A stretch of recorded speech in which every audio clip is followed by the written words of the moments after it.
Muharram detik permulaan, perkiraan tahun Islam Hijrah, perpindahan Nabi dan umat Islam dari kota Mekah ke kota Madinah.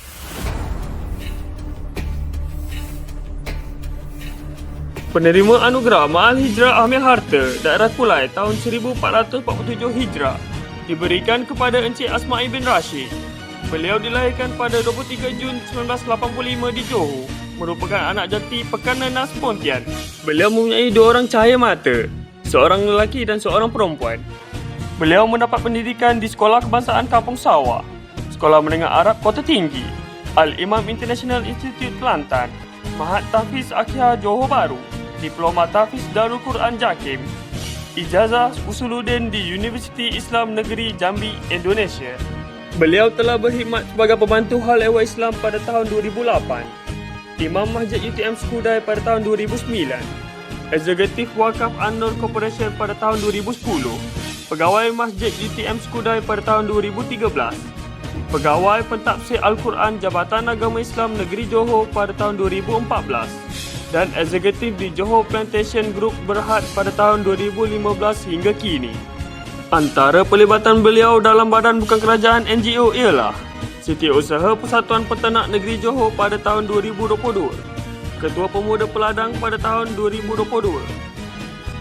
Antara sumbangan kemasyarakatan beliau adalah Imam Solat Tarawih Jemputan pada tahun 2016, Sukarelawan Program Kanak-Kanak Kurang Upaya pada tahun 2023, Sukarelawan Banjir pada tahun 2023, Amil Bancian Fakir Miskin pada tahun 2024. Beliau turut pernah menerima anugerah daripada Jabatan Agama Islam Negeri Johor, Johan Musabakah Tahfiz Daerah Pontian pada tahun 2001, Naib Johan Musabakah Tahfiz Negeri Johor pada tahun 2005. Seterusnya, seorang yang berkebolehan dalam bidang tenunan dan kraftangan serta perniagaan adalah ciri-ciri penerima anugerah Ma'al Hijrah saudara kita 1447 Hijrah diberikan kepada Puan Nur Syafiqah Bintang binti Abdullah. Beliau dilahirkan pada 13 Disember 1970 di Hospital Kapit Sarawak. Beliau telah berkahwin dengan Encik Muhammad Hafiz bin Kandar dan dikurniakan 4 orang cahaya mata lelaki. Beliau mendapat pendidikan di peringkat sijil pelajaran Malaysia dan mendapatkan sijil Electronics Engineering di Device High-Tech Electronics Institute Johor Bahru, Electronic Troubleshoots and Repair in Electronics PTP Kelang Patah. Beliau telah berkhidmat sebagai juruteknik di Suntronic tahun 1990 sehingga 1997 dan di Flectronic tahun 1997 sehingga 2019. Mencontohi kepribadian Siti Khadijah, beliau menceburi bidang perniagaan dan menjadi pengurus pengusahakan produk tempe dan krepit serta menjalankan perniagaan kedai runcit yang kini mempunyai 3 cawangan bermula 2019 sehingga kini. Antara penglibatan beliau dalam badan bukan kerajaan NGO ialah Timbalan Setiausaha Pertubuhan Kebajikan Saudara Baru tahun 2017 sehingga 2018.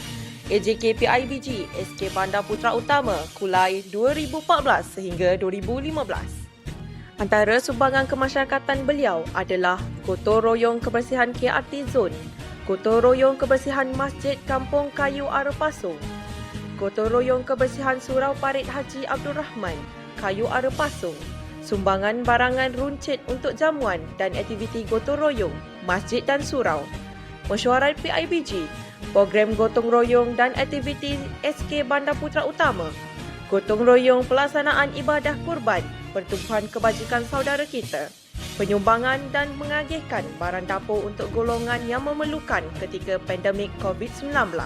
Beliau pernah menerima anugerah daripada Unit Dakwah Bahagian Dakwah Jabatan Agama Islam Negeri Johor, Pelajar Cemerlang Saudara Kita, Daerah tahun 2018. Seorang insan muda yang telah menunjukkan komitmen luar biasa dalam sumbangan idea dan inspirasi mengikut peredaran semasa. Itu adalah ciri-ciri penerima anugerah Ma'al Hijrah Belia Daerah Kulai tahun 1447 Hijrah, Cik Nur Syahira binti Osman. Beliau dilahirkan pada 28 Mac 1994 di Hospital Pontian Johor, merupakan anak kedua dari 6 orang adik-beradik. Beliau mendapat pendidikan di Sekolah Kebangsaan Kampung Sawah, Sekolah Agama Kem Majidi, Sekolah Menengah Kulai Besar, Politeknik Mersing Johor dan sedang melanjutkan pelajaran separuh masa Ijazah Sarjana Muda dalam Pentadbiran dan Pembangunan Tanah di UTM Johor. Beliau telah berkhidmat sebagai HR trainee di Grand Paragon Hotel pada tahun 2013 hingga 2014. Admin Assistant di status Premium Pendirian Berhad pada tahun 2015 hingga 2016. Setiausaha di Udalan South Sendirian Berhad pada tahun 2017 hingga 2019 dan pembantu takbir di Pejabat Daerah Kulai pada tahun 2020 hingga kini. Antara pelibatan beliau dalam badan bukan kerajaan NGO ialah Biro Kebajikan Badan Kebajikan Kaki Tangan UDA pada tahun 2017-2019. Biro Kebajikan Badan Didikan Islam UDA pada tahun 2017-2019. Penolong Setiausaha Puspanita Cawangan Daerah Kulai 2023 hingga kini. AJK Helwa Daerah Kulai 2022 hingga kini. Setiausaha Majlis Bersama Pekerja 2024 hingga kini. Pemasyarakatan beliau adalah urus setia bantuan bekalan makanan COVID-19 semasa pandemik. Urus setia bantuan banjir Daerah Kulai. Membantu penyelaras pasukan Gold Junior Game Daerah Kulai Sukan Judo. Urus setia penyerahan kunci rumah PBR IKC. Pengurus pasukan bola jaring sukan agensi dan jabatan Daerah Kulai. Projek amal sumbangan makanan kepada tunawisma gelandangan. Kerani Pilihan Raya Undi Pos Pilihan Raya DUN. Kerani Pilihan Raya N52 Pilihan Raya Umum ke-15. Penglibatan dalam aktiviti keagamaan. Beliau pernah menerima anugerah daripada Jabatan Latihan Khidmat Negara, Penghargaan Ketua Company Kumpulan 2 Siri 9 2012, Grand Paragon Hotel, Penghargaan Committee Member untuk Annual Dinner 2014, Politeknik Mersing Johor, Penghargaan Jawatan Kuasa Malam Pragraduan dan Apresiasi MPP 2014, Udalan South Sendirian Berhad, Penghargaan Kehadiran Cemerlang 2017 dan 2018, Jabat Daerah Kulai, Penghargaan Perkhidmatan pada tahun 2020, 2021, 2023 dan Anugerah Perkhidmatan Cemerlang pada tahun 2024.